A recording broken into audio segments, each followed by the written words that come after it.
should be having all the issues, common issues, and also have to know what are the issues that we need to raise there, both in the area of challenges as well as in the area of what we are doing to address those challenges.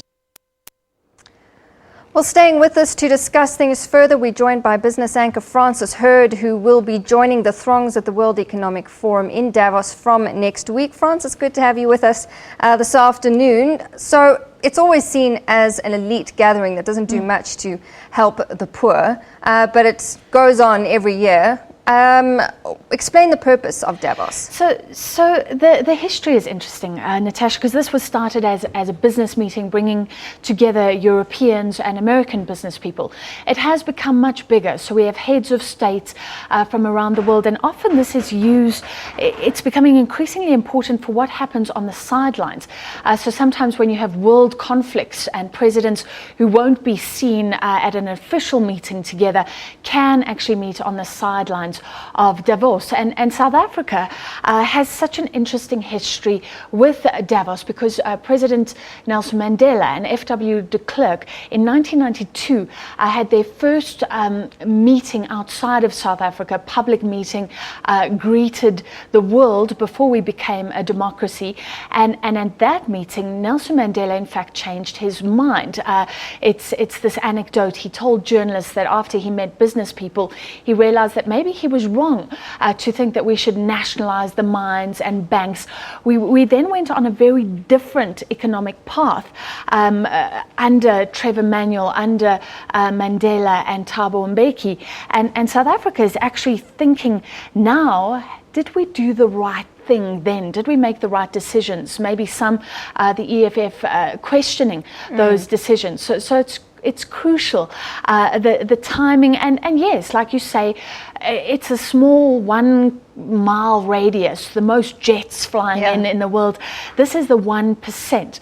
But Davos has had to change and look at things like inequality, how the 1% amassing too much wealth can affect the stability of the world, in fact, and climate change, a big threat, sustainable business, all on the agenda this year.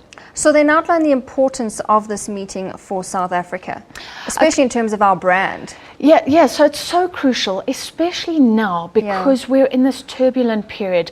It's a rough time for emerging markets as a whole. And I think crucially for South Africa, we keep on being singled out. I've noticed lately more and more in the rhetoric, South Africa is singled out as one of the emerging markets having the toughest time. Our currency hitting almost 18 rand to the dollar the other day. Other emerging markets didn't track that trend. Our growth is so slow that we're pulling down growth in sub-Saharan Africa.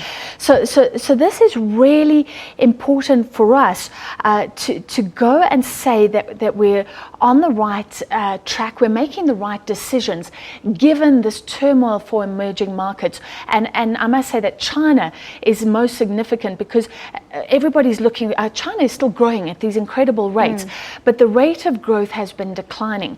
And every time we hear that's going down more than expected, there's a shock on world markets. We get hit by that. Also, our miners struggling to sell their goods to China. We're hit by drought. It's just, I think we're in the midst of a possible crisis, and South Africa has to show that it's on the right track.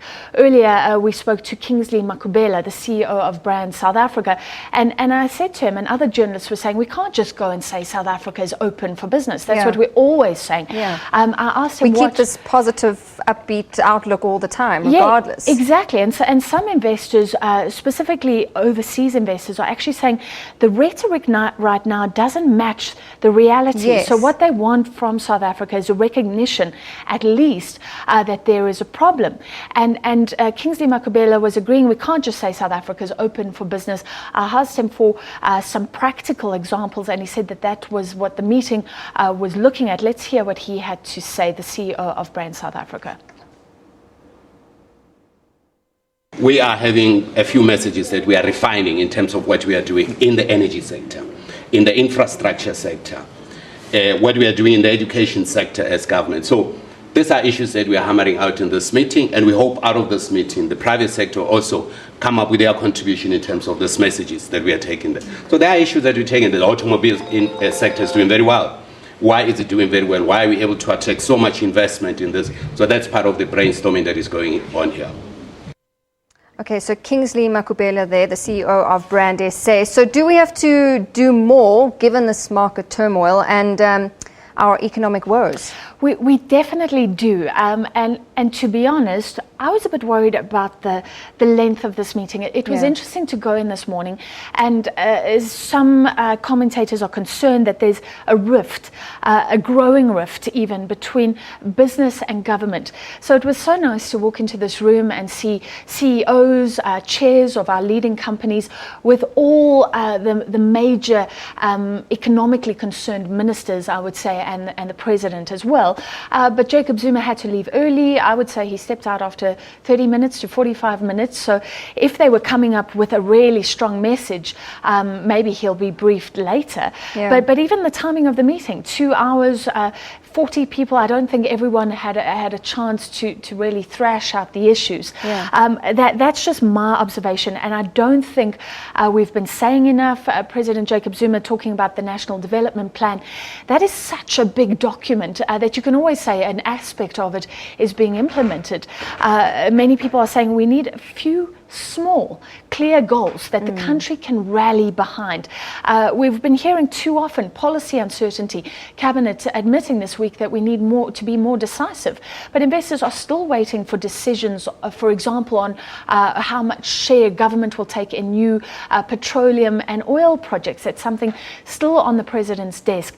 So I think we need to be saying more, like we were talking about. We need to be realistic. Let's hear from Finance Minister Pravin Gordhan. He convened this meeting, and I would say among all the ministers that I've heard, he is sounding the most realistic. Let's hear what he had to say. The one thing about South Africa is that we're very open about our problems. We know we have an electricity problem. We know we have a poverty and unemployment and inequality problem. The world knows that. The question is whether we can work as Team South Africa, as one team, to ensure that we have a common agenda, a common program, and each one does whatever they can in order to move us in the right direction. And I'm hoping that we will reinforce the team spirit and do whatever we can in each of the sectors to contribute to this. So Pravin Gordhan at least acknowledging some of the problems, but still saying we need to take a positive message. And of course, we'll bring you all the coverage from Davos next week. You'll be heading there to cover the proceedings there. Thank you.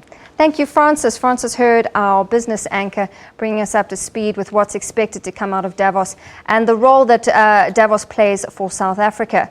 Well, we will take a short break. Your news is coming up. Your sports news, rather, is coming up just after this.